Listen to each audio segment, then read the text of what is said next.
Hi friends, welcome back to my channel Shyamala మా ఊరి వంటలు. అందరూ బాగున్నారా? అందరూ బాగుండాలి, అందరితో పాటు నేను బాగుండాలని కోరుకుంటూ ఈరోజు మీకు నేను మా ఊరిలో చేసుకునే వంకాయ పచ్చి రొయ్యలు పులుసు చూసారు కదా.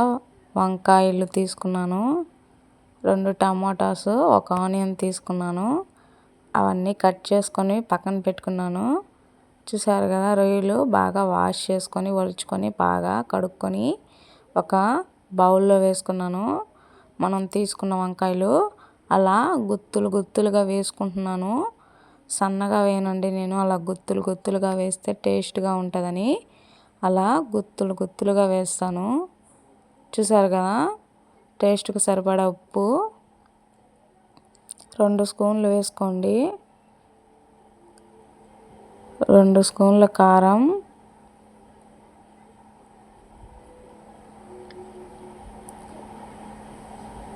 1 టీ స్పూన్ పసుపు అన్నీ యాడ్ చేసుకొని బాగా పైకి కిందకి కలుపుకోవాలి. చూడండి, ఇలా కలుస్తుంది.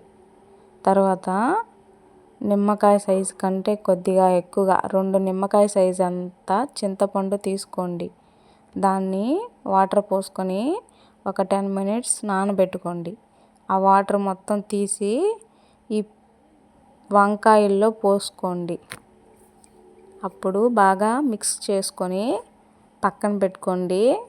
తర్వాత మనం స్టవ్ పైన ప్యాన్ పెట్టుకొని ఆయిల్ పోసుకోవాలి. కొద్దిగా ఎక్కువగానే ఆయిల్ పోసుకోవాలి.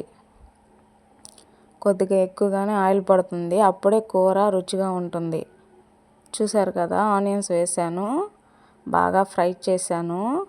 తర్వాత కరివేపాకు కూడా వేసానండి. కరివేపాకే టేస్ట్ ఇస్తుంది ఆ పులుసులోకి. చూసారు కదా, టమాటా ముక్కలు కూడా కట్ చేసుకున్నాను కదా, ఆ ముక్కలు కూడా వేసుకొని బాగా ఫ్రై చేసుకుంటున్నాను. అది బాగా ఫ్రై అయ్యాక మనం కలుపుకున్నాం కదా పులుసు, దాంట్లో పోసుకోవాలి.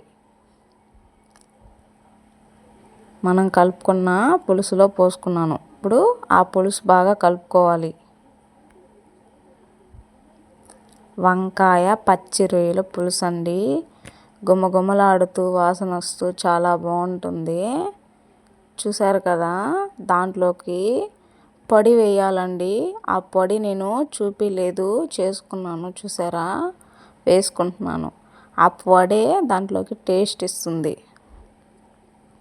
చాలా రుచిగా ఉంటుందండి. ఆ పొడి వేస్తే కమ్మగా వాసన వస్తుంది కూడా.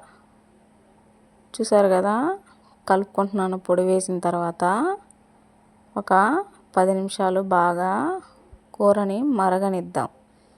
ఓకేనా? చూడండి, బాగా మరగనిచ్చాను కదా. లాస్ట్ ఫైనల్ కర్రీ అండి, ఇలా ఉంటుంది. మీకు నచ్చితే లైక్ అండ్ షేర్, సబ్స్క్రైబ్ చేసుకోండి. Thank you for watching friends. Bye friends.